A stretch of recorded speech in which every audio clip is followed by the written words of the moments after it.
하나님의 은혜와 평강이 여러분 모두에게 함께 하시기를 주님의 이름으로 축복합니다. 우리가 살고 있는 이 현대를 지수의 홍수 시대라고 말합니다. 그래서 경제 지수표가 어떻게 되느냐, 그리고 비올 확률의 지수가 얼마가 되느냐, 여론조사의 지수는 얼마냐. 요즘에 모든 언론과 뉴스가 근거가 지수입니다. 모든 것을 숫자로 표시하는 확률을 놓고 그 확률이 많은 편으로 선택하는 게 인간들의 심리요 삶입니다. 그래서 지수를 사용하는 대표적인 몇 가지를 뽑아봤습니다. 먼저는 IQ라고 하는 지능지수가 있습니다. 당신 IQ가 얼마야? 저 127이고요, 137이고요, 뭐 이런 얘기를 하죠. 두 번째로는 EQ라는 게 있습니다. 그러니까 감정지수예요. 보통 예술인들이 감정지수가 뛰어납니다. MQ라고 부르는 것이 있습니다. 이게 도덕지수입니다. 그 사람은 MQ가 높아. 그래서 양심이 바르고 그 사람은 늘 착한 사람이야. 그래서 MQ가 높은 사람이야 라고 부르죠.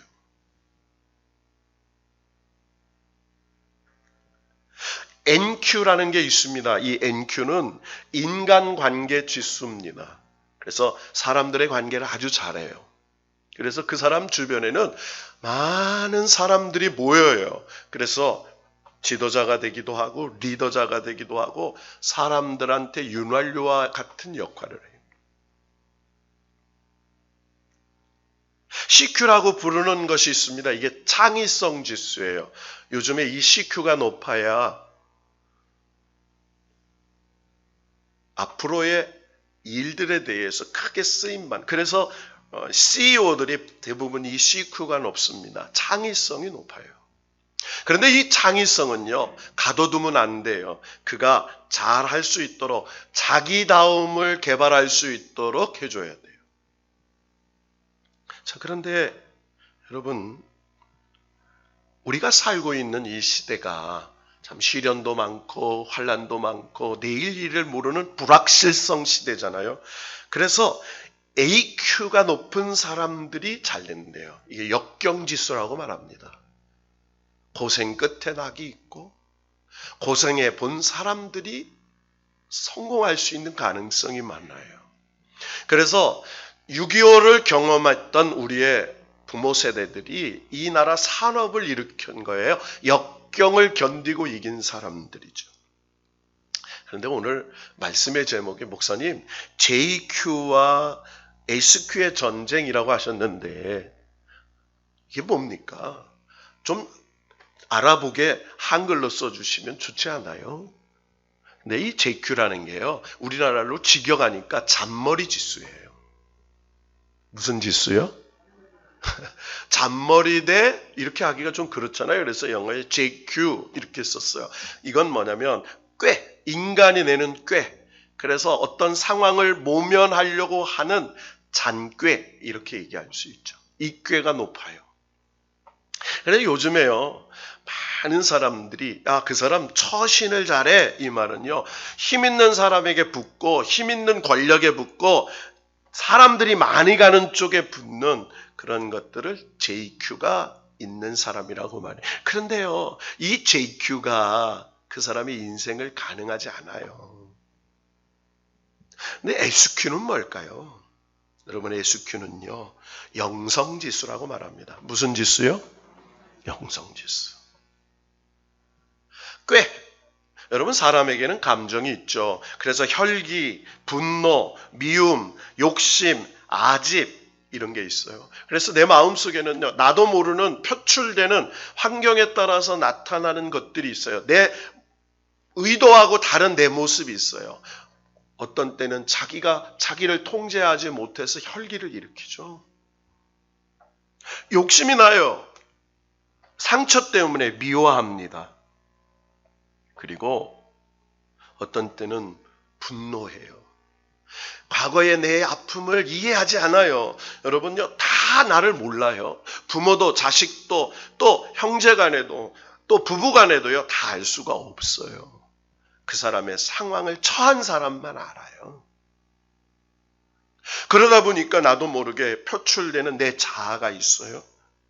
그런데 이 SQ, 영성지수라는 것은 그 모든 내 인생의 자아를 통제하는 하나님의 영감, 성령의 능력이 나를 통치해서 나의 그 모든 자아를 억누르고 하나님이 이끄시는 길로 가는 사람. 이걸 SQ가 높은 사람, 영성이 뛰어난 사람 이렇게 말해요. 여러분 우리 축복해 봅시다. 우리 자녀들 또 우리 옆 사람들, 아내 남편을 당신은 하나님이 함께 하시는 사람입니다. 한 번 더 합시다. 영성이 뛰어난 사람이 됩시다. 여러분 우리 대한민국은요, 하나님이 지키신 나라인 줄로 믿습니다. 왜냐면요, 이 건국이 재헌의회, 국회가 세울 때에 목사님이 기도함으로 국회가 세워졌어요. 그리고 목사님들이 모여서 헌법을 제정했어요. 그래서 성경에 근거한 자유 대한민국임을 명시했어요. 그리고 군대에 원목을 뒀어요. 부대 안에 교회를 세웠어요. 그래서 이 자유 대한민국은요, 하나님이 세우시고 하나님이 지킨 나라인 줄로 믿습니다. 위기도 있었어요. 1950년 6월 25일 새벽 4시에 중국과 소련의 지원을 받은 북한 공산당 정권인 김일성이가 주일 새벽 다시 군인들이 다 외출한 그 시간에 탱크를 앞세우고 침공을 했습니다. 3일 만에 서울이 점령당했습니다. 물밀듯 내려와 수원, 대전, 그리고 마지막 낙동강 벨트, 그래서 낙동강을 중심으로 해서 부산 몇몇 도시만 남았어요. 이것을 낙동강 벨트라고 말했습니다. 그래서 마지막 전투가 영천지구 전투가 있었어요. 그런데 여러분 이 전쟁이 일어나기 전에 중공과 북한과 소련이 물밑 협상을 했어요. 어떤 일이 있어도 유엔군이 참전하지 못하도록 막아달라. 여러분 유엔은요, 안보리 상임이사국이 있습니다. 안보리 상임이사국은요, 이 유엔국을 다스리는 나라 중에 특별히 강대국들이 구성된 나라죠. 그래서 유엔군을 파송할 때는 반드시 이 안보리 상임이사국의 승인을 받아야 돼요. 안보리 상임이사국과 비상임이사국이 있습니다. 자, 그런데 6.25 전쟁이 발발한 후에 미국이 유엔 안보리 상임이사국을 소집했습니다. 그런데 중공과 소련이 반대하기로 이미 인간의 잔꾀를 동원해서 계략을 싸우고 안보리 이사국에 가서 반대표를 던지기로 했습니다. 그런데 아무리 기다려줘 회의 시간이 돼도 중공 대표와 소련 대표가 안 나타나는 거예요. 여러분 회의는요, 회의 시간이 되면 시작하잖아요. 예배도 예배 시간이 되면 시작하잖아요. 왜? 하나님과의 약속이기 때문입니다. 그런데 아무리 기다려도 안 와요. 그래서 미국 주도하에 여러분 16개국 파견을 동의하고 안보리 이사국, 상임이사국과 비상임이사국 11개국이 중공과 소련을 제하고 만장일치로 통과시키기로 결의를 했습니다. 여러분 하나님의 은혜입니다. 유엔군이 이 나라를 참전하지 않았으면 우리는 지금 공산치하에 살고 있을 겁니다. 김정은 비서를 모시고 살 겁니다. 그런데 나중에 밝혀진 비사입니다. 지금 중공 대표가 이 상임 이사회에 참여하려고, 여러분 유엔 안보리 이 유엔 본부는 뉴욕에 있습니다.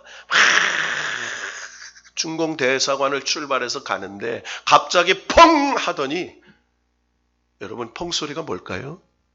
자동차 펑크 소리입니다.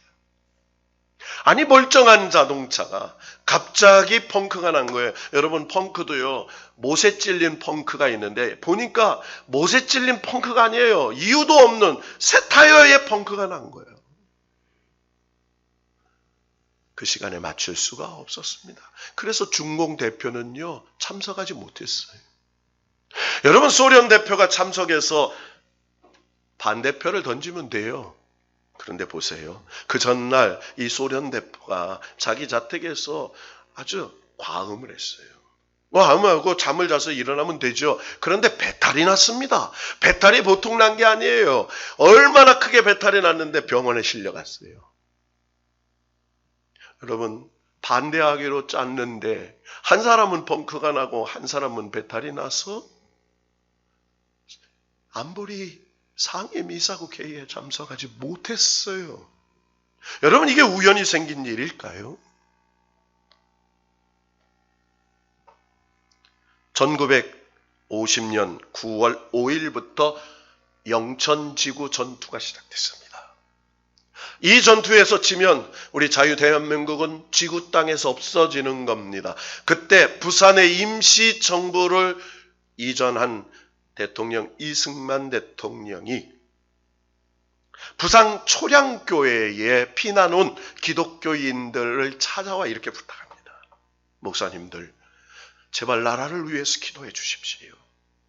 지금 영천지구 전투가 패배하게 되면 우리는 다 부산 앞바다로 빠져서 죽을 수밖에 없습니다.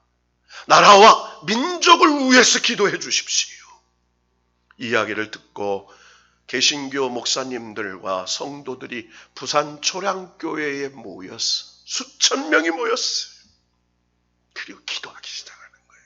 그 기도의 제목은 다른 게 아니에요. 하나님, 이 나라를 지켜주옵소서. 그런데 구체적인 기도의 제목은 이제 영천 전투 지구에서 북한군 진지 그 포병과 대포, 탱크를 무너뜨리기 위해서 유엔군 비행기가 날라와야 되는데 그 시간에 비가 안 와야 되는 거예요. 그때 비가 옥수같이 왔습니다. 비가 그치지 않으면 도저히 이길 수 없는 전투였어요. 비가 그쳐서 일본에서 날아오는 미군 유엔기 폭격기들이 그 북한군 진지를 폭격해야 이길 수 있어요. 여러분, 그런데 어떻게 됐을까요?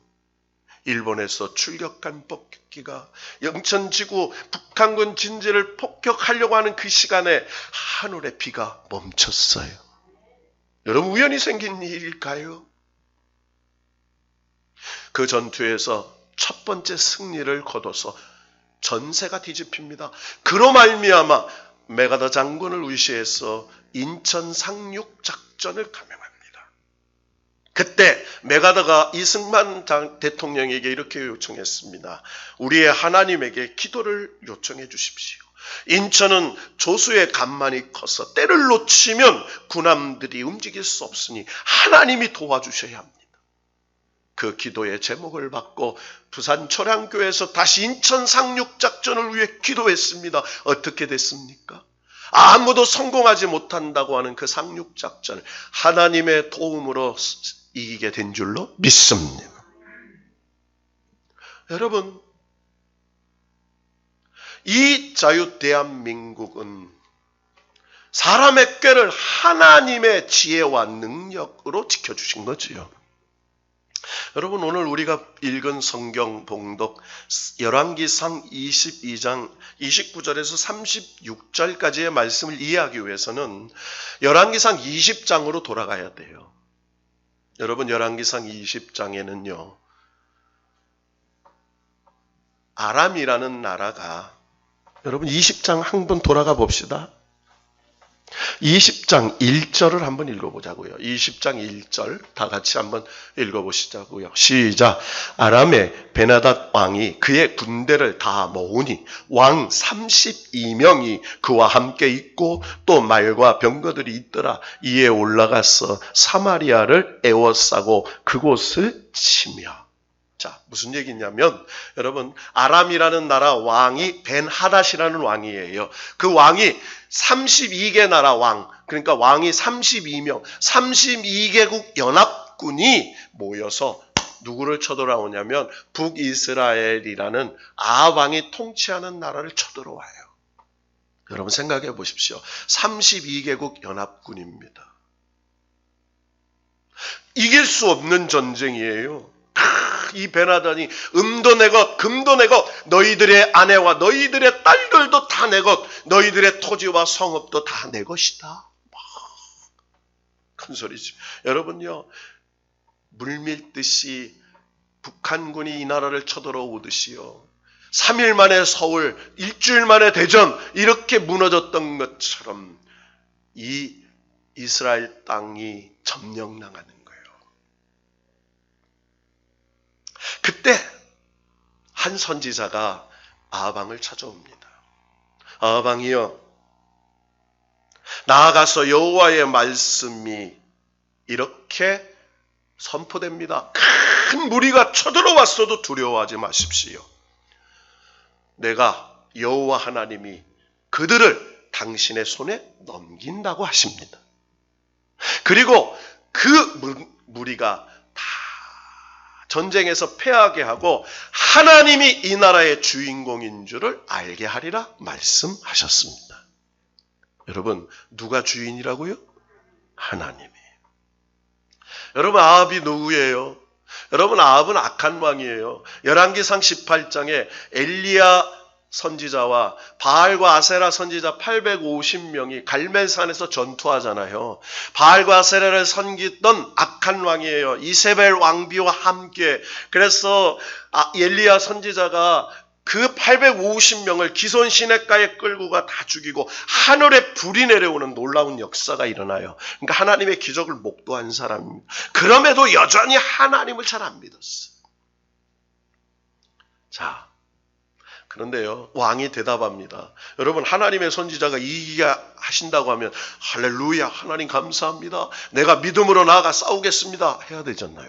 그런데 열왕기상 20장 15절에 보니까요, 뭐라고 말하냐면 누가 싸움을 시작하리까 그래요. 14절에 누가 도대체 싸울 사람이 몇 명이나 있습니까 그래요. 그러니까 15절에 보니까 이스라엘 고관들의 자손들을 모으니까 7,000명이더라 이렇게 나와요. 몇 명이요? 몇 명이요? 7,000명. 여러분, 뒷장에 보면 이 나라의 연합군이 13만 대군이었습니다. 그러니까 13만 대군인데 7,000명이에요.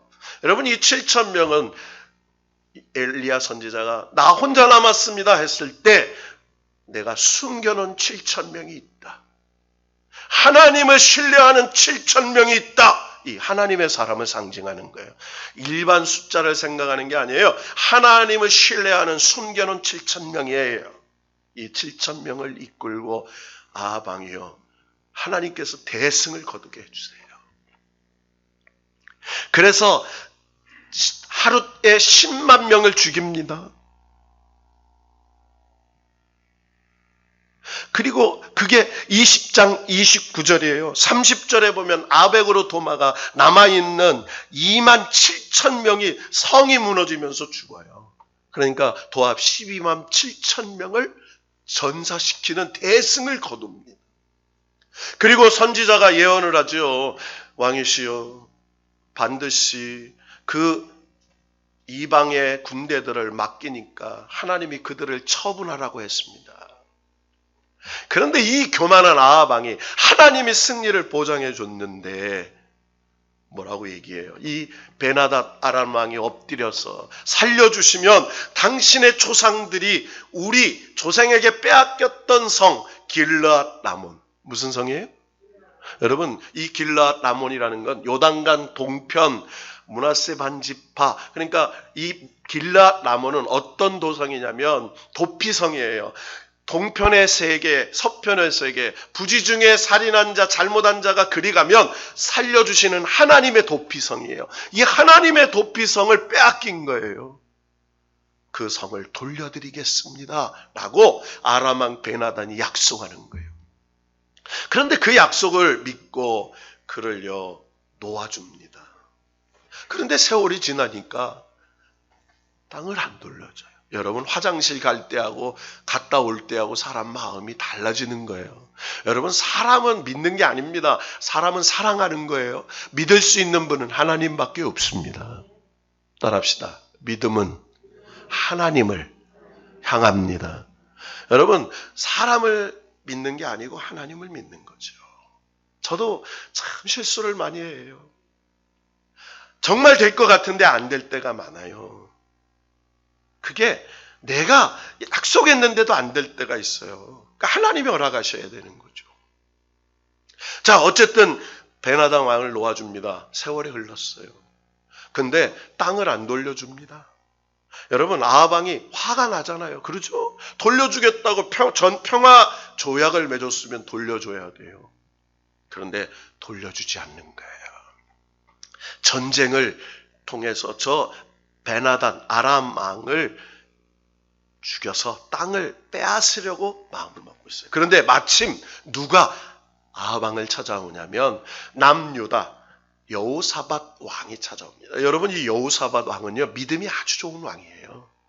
그런데 이 믿음이 좋은 남유다 여호사밧 왕과 믿음이 없는 북이스라엘 아합 왕이 사돈지간이었어요. 무슨 지간이라고요?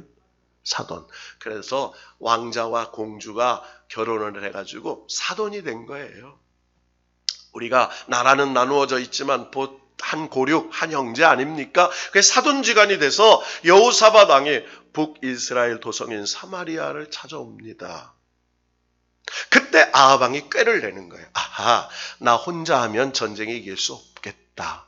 우리 사돈 여호사밧 왕을 설득해서 함께 연합해서 전쟁을 치르면 이길 수 있을 것 같아요. 왜? 남유다 여호사밧 왕이 통치할 때는 강대한 나라였거든. 자, 그 이야기를 들은 여호사밧 왕이 사돈 왕이잖아요. 아합이 부탁하는데 거절하기가 참 그래요. 그러니까 하는 말이 뭐라고 그래요? 오늘 22장에 보니까 뭐라고 얘기하냐면 22장 5절 말씀을 다 같이 한번 읽어보십시다. 22장 5절 다 같이 시작. 여호사밧이 또 이스라엘의 왕에게 이르되 청하건대 먼저 여호와의 말씀이 어떠하신지 물어보소서. 자, 무슨 말이냐면 자, 그러면 우리 먼저 하나님이 어떤 말씀을 하시는지 하나님께 한번 여쭤봅시다. 이 말하는 거예요. 여러분 주변에 이런 사람이 많기를 축복합니다. 하나님께서 어떻게 하시는지 우리 기도해 봅시다. 이런 사람. 야, 우리 한번 그냥 합시다. 이런 게 아니라 하나님이 뭐라고 하시는지 여쭤봅시다. 여러분 이 이야기를 왜 안 합니까? 여러분 하나님이 어떠하시는지 물어봐야 되잖아요.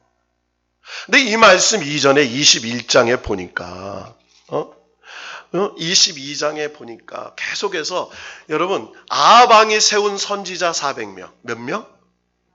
누가 세웠어요? 여러분 선지자는 하나님이 세워요. 여러분 저와 여러분을 누가 택했어요? 하나님이 택했습니다. 저와 여러분이 하나님을 택한 게 아니에요. 하나님이 만세전에 저와 여러분을 택해서 믿음을 주셔서 하나님을 믿게 하셨어요. 그래서 은혜로 사는 겁니다. 내가 믿음이 좋아서 구원받는 게 아니에요. 하나님이 나를 택해서 구원받는 거예요. 그래, 은혜의 삶이에요. 자, 그런데 아합은요 400명의 선지자를 세워요.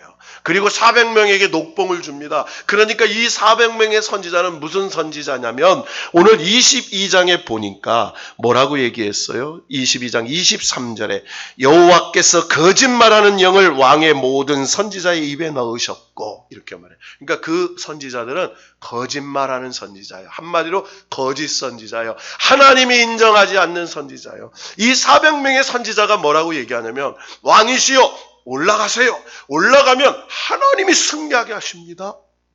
여러분 생각해 보세요. 400명의 목사님이 올라가세요. 올라가면 이깁니다. 여러분을 향해서 여러분 하나님께서 잘되게 하십니다. 하나님이 역사하실 겁니다. 저는 이 말씀을 보면서 하나님의 종은 함부로 말하면 안 되는, 기도하고 얘기를 해야 되는 거예요. 왕에게 잘 보이려고 400명의 거짓 선지자들이 거짓말하는 겁니다. 올라가면 이깁니다. 올라가면 승리합니다.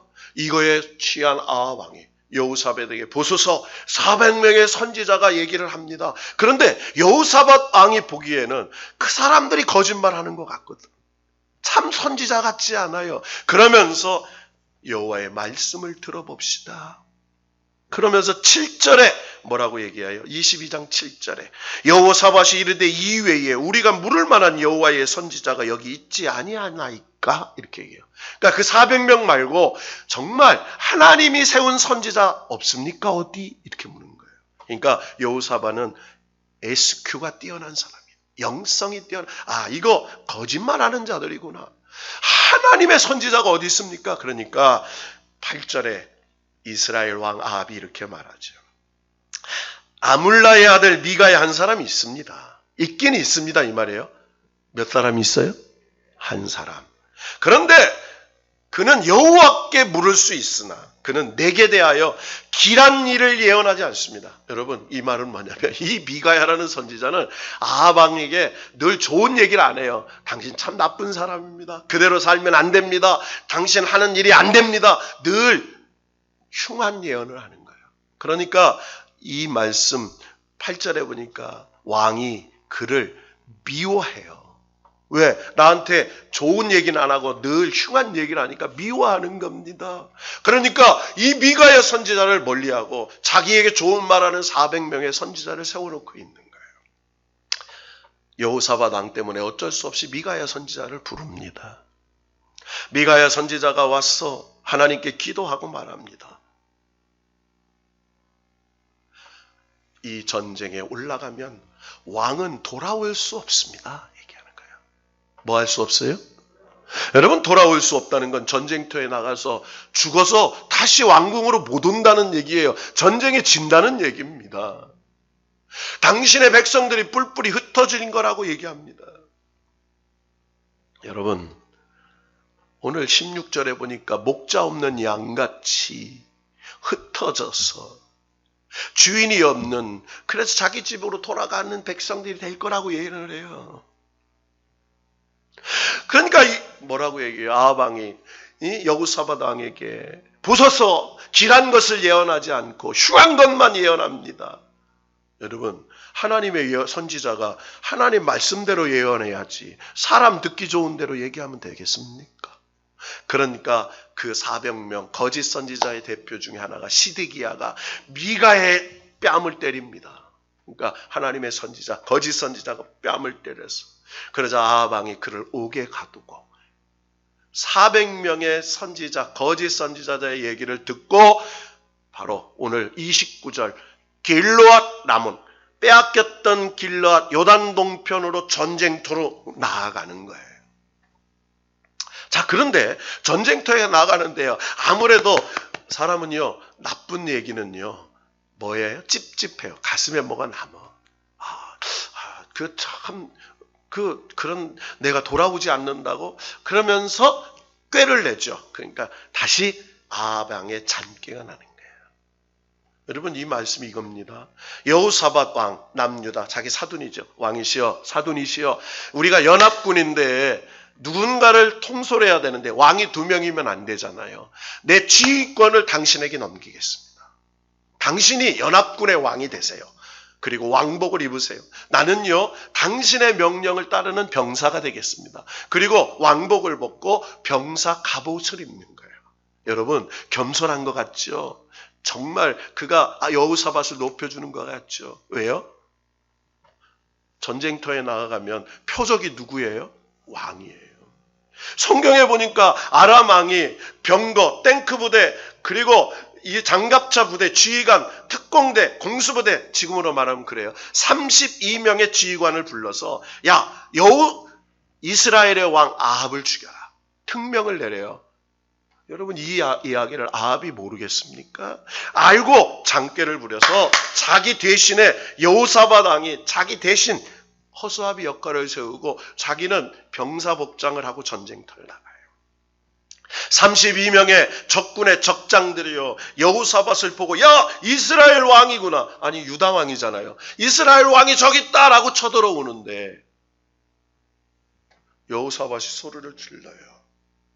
막 싸우는데 보니까 아합 왕이 아니요, 이스라엘 왕이 아니야. 이스라엘 왕을 찾아라. 이스라엘 왕을 찾아라. 막 여호사밧을 쫓던 특공대들이 쫓기를 포기하고 군대 속에 아합 왕이 어디 있는지 찾고 있는데, 오늘 이 34절의 내용입니다. 34절 다 같이 한번 읽어볼까요? 시작. 한 사람이 무심코 활을 당겨 이스라엘 왕의 갑옷 솔기를 마친지라. 왕이 그 병거 모는 자에게 이르되 내가 부상하였으니 내 손에 돌려 내가 전쟁터에 나가게 하라 하였으나. 여러분 지금 우리 개역 개정판에는 무심코 활을 당겼다고 그랬어요. 어떻게 당겼다고요? 무심코, 그냥 생각 없이, 이 말이에요. 생각 없이 활을 당겼어요. 그런데 옛날 개역 성경에는 우연이에요. 활을 쐈는데, 우연히 활을 쐈는데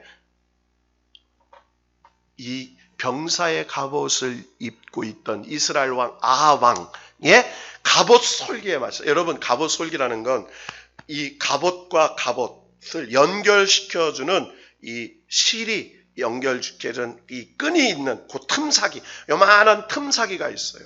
하필이면 그 화살이 어디에? 솔기 사이에 있어서 갈비뼈, 갈비 사이에 박힌 겁니다. 여러분 히브리어 원어에 보면요, 레투모라고 말했어요. 레투모. 이 말은 그저 되는 대로 별 생각 없이, 그 사람은 그렇게 쐈는데 그 별 생각 없이 쏜 화살이 누구? 아방의 솔기에 맞은 거예요. 여러분 하나님을 믿는 사람에게는 우연은 없습니다. 여러분 하나님을 믿으며 생기는 일, 여러분 때로는 질병도요, 하나님을 믿고 하나님을 신뢰하면 그 질병이 축복으로 바뀌어지게 될 줄로 믿습니다. 우리의 실패도 하나님을 신뢰하고 나를 깨닫고 하나님의 그 능력을 의지하면 하나님의 성공으로 바뀌게 될 줄로 믿습니다. 그래서요 하나님은 역전의 명수예요. 안 되는 걸 되게 하고 불가능한 걸 가능케 하게 하고 죽은 자를 살리신 하나님인 줄로 믿습니다. 자, 살려고 꾀를 냈는데 우연히 쏜 화살에 맞아서 피가 흐르는 거예요. 자기 부하에게 명령합니다. 전쟁터를 탈출해라. 그런데 전쟁터의 싸움이 극렬해서 싸워 나갈 수가 없어요. 저녁 때 피를 흘려서 그가 죽고 맙니다. 그리고 그가 후에 보니까 그의 시체를 메어 사마리아에 이르러 왕의 사마리아 장사하는데, 사마리아 못에서 시드메 이렇게 나와요. 어디에서 씻었다고요? 사마리아 못에는 창기들이 씻는 곳이에요. 더러운 창기들이. 나봇의 땅을 빼앗았던 그때 선지자가 당신이 피를 개가 핥고 창기들이 씻는 못에서 씻을 것이다 하고 하는 그 예언이 성취되는 장면이 등장합니다. 여러분 오늘 이 말씀을 통해서 하나님께서 주시는 교훈이 뭐예요? 여러분 인간이 아무리 꾀를 내어도 하나님의 지혜를 당할 수가 없어요. 성경은 두 가지 길이 있습니다. 하나님의 길이 있고 마귀의 길이 있어요. 성경에는 두 가지 인물이 등장합니다. 선한 자와 악한 자가 나와요. 선한 자도 주인공일 때가 있고요, 악한 자도 주인공일 때가 있어요. 여러분 복음서에 나오는 탕자의 비유의 주인공이 누구세요? 여러분 작은 아들입니까? 아니에요. 끝까지 남는 사람이 주인공이에요. 작은 아들은 회개하고 돌아와 신발과 반지를 끼고 회개해서 아들의 신분을 회복했어요. 그리고 사라져요. 아버지가 큰아들이 돌아와 항변하니까 다 내 것인데 네가 왜 그러냐. 그런데 마지막 아들은 나에게는 염소새끼 한 마리 잡아주지 않고 그러면서 불평하며, 그 탕자의 주인공은 맏아들이었어요. 여러분, 오늘 성경에 등장하고 있는 주인공은 누구예요? 아합입니다. 가서는 안 되는 길을 가르쳐 주는 거예요. 아합처럼 살지 말라는 거예요. 아합처럼 잔꾀를 부리지 말라는 거예요. 네 지식, 네 경험, 돈의 능력, 세상의 지혜를 의지하지 말라는 거예요.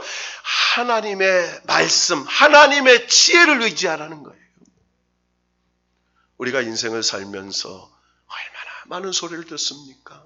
여러분요, 몸이 아프면요, 참 좋은 건 많이 들어요. 병원에 입원해 있는 환자들이요, 의사가 하는 말이에요. 의사의 말은 안 듣고 같이 입원해 있는 환자 얘기는 듣는데, 그래서 나가서 건강식품 사 먹고 나중에 오면 죽었대.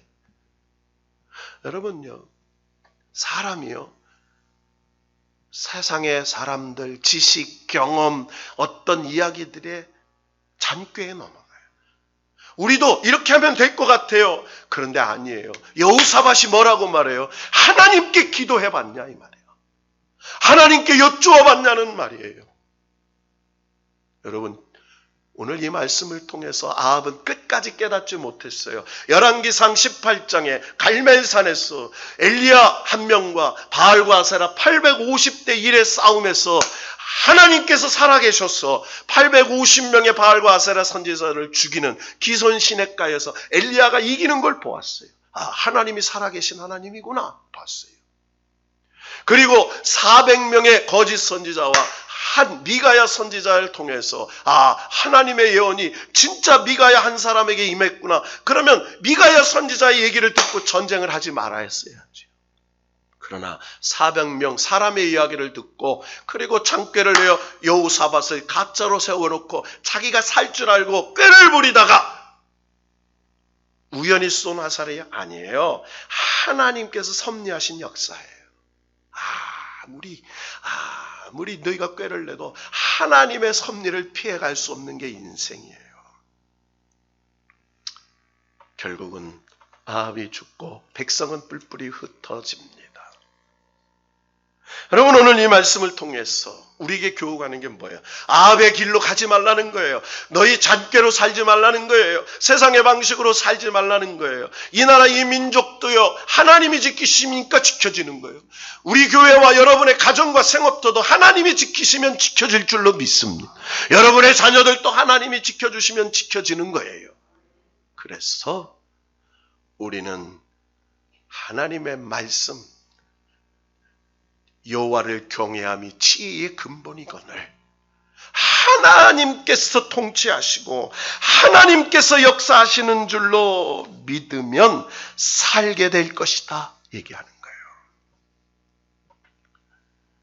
고린도전서 3장 18절에 이런 말씀이 있습니다. 너희 중에 누구든지 이 세상에서 지혜 있는 줄로 생각하거든 미련한 자가 되어라. 세상의 지혜에 의지하지 마라 이 말이에요. 그리하여야 지혜로운 자가 되리라. 야고보서 1장 5절에 너희 중에 누구든지 지혜가 부족하거든 모든 사람에게 후히 주시고 꾸짖지 아니하시는 하나님께 구하라. 그리하면 주시리라. 여러분, 여기서 뭘 주신다는 거예요? 그 문제, 그 사건, 그 어려운 시련, 그 질병을 해결하실 하나님의 지혜가 임하게 된다는 것이에요. 여러분, 그래서 죽고자 하면 삽니다. 살고자 하고 꾀를 내면 죽어요. 코로나로 어렵습니다. 경제도 어렵습니다. 그러나 오늘 이 말씀을 통해서 꾀를 내면서 사는 인간적인 길로 가지 마. 그래도 예배하고 기도하고 말씀 붙잡으면 살 길이 열리게 될 줄로 믿으라. 오늘 이 말씀을 통해서 여러분, 그래서 디모데 후서 4장 1절에 이 말씀 읽고 말씀 결론을 내립시다. 디모데 후서 4장 1절.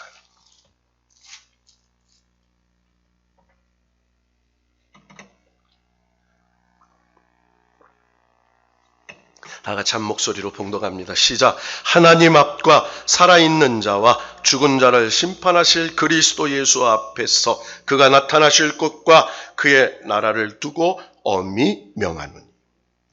자, 무슨 말이에요? 바울이 디모데에게 얘기합니다. 하나님 앞 살아있는 자와 죽은 자를 심판하실 그리스도 예수 앞에서 그의 나타나실 것과 그의 나라를 두고 명한다. 그러면서 뭐예요?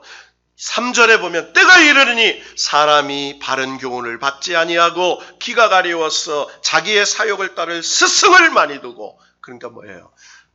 세상의 이야기, 세상의 그런 것들, 세상의 지식을 따라가는 사람은 많아.